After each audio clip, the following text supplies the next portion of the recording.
প্রথমেই বসিয়ে দিয়েছি আমাদের করলা ভাজা, তেলের ওপর লঙ্কা দিয়ে করলাটা দিয়ে হলুদ লবণ দিয়ে করলাটা ভাজছি। এই যে করলা ভাজাটা হয়ে গেছে, এবার আমি নামিয়ে নেব। এবার দেখো কড়াইয়ে তেল লঙ্কা দিয়ে দিয়েছি। কি দিব বলো তো, আমার স্পেশাল, জানি না তোমাদের ভালো লাগে কিনা, কিন্তু আমার খুব ভালো লাগে।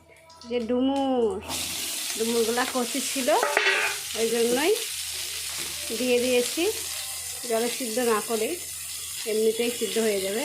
তো একটু লবণ দিয়ে দিলাম, একটু হলুদ দিয়ে দিলাম। এটাকে ভালো করে নেড়ে নিয়ে ঢেকে দিয়ে দেবো। এই যে দেখো ডুমুরটা দিয়ে দিয়েছি, এবার ঢাকা দিয়ে দেবো। দেখো ডুমুরগুলো হয়ে এসছে। সেই মুহূর্তে একটু আমি চিনি ছিটিয়ে দিলাম, যাতে এটা একটু স্বাদটা ভালো হয়।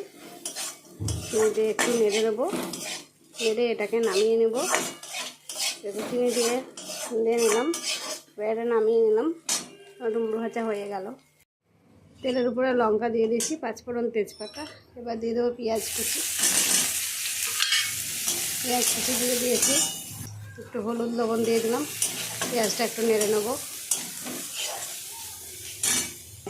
তো দেখো পেঁয়াজটা ভাজা হয়ে গেছে, ওর মধ্যে 4 কুচি রসুনও দিয়ে দিয়েছি কুচি করে। তোমরা চাইলে রসুনটা থেতেও দিতে পারো। এবার আমি একটু আদা দিয়ে দেবো।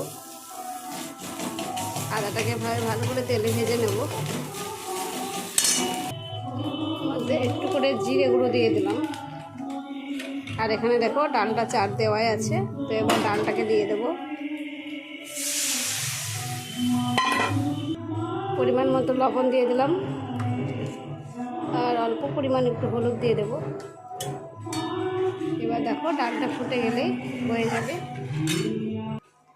এই যে ডালটা হয়ে গেছে, এবার নামিয়ে দেবো। দেখো একদম তেতে গেছে। এবার মাছগুলো দিয়ে দেবো। মাছ দিয়ে দিয়েছি।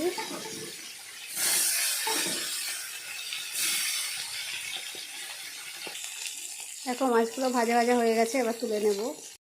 তেলের ওপর লঙ্কাটা দিয়ে দিয়েছি। এবার কুচানো পেঁয়াজগুলো দিয়ে দেব।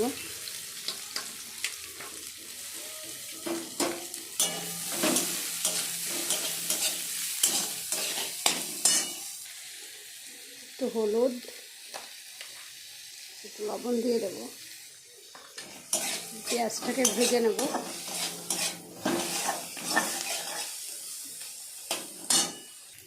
তো দেখো পেঁয়াজটা ভাজা ভাজা হয়ে গেছে, এবার মাছগুলোকে দিয়ে দেবো। একটা মাছ সোনামার জন্য রেখে দিলাম। তো মাছগুলো আমি এবার একটু ভেঙে দেবো। মানে এটা হবে মাছ চচ্চড়ি। ডাল হয়েছে, ভাজা হয়েছে, সব মাছ চচ্চড়ি করবো। মাছের ঝোল অতটা ভালো লাগে না। লবণ হলুদ দিয়ে দিলাম, এটাকে একটু জল দিয়ে একটু নেড়ে নিচ্ছি। তো দেখো মাছ চচ্চড়ি আমাদের একদম রেডি হয়ে গেছে। এবার এটা নামিয়ে নেব। তো কেমন লাগলো আজকে রান্নাগুলো অবশ্যই কমেন্ট করে জানিও তোমরা। Tata, bye bye.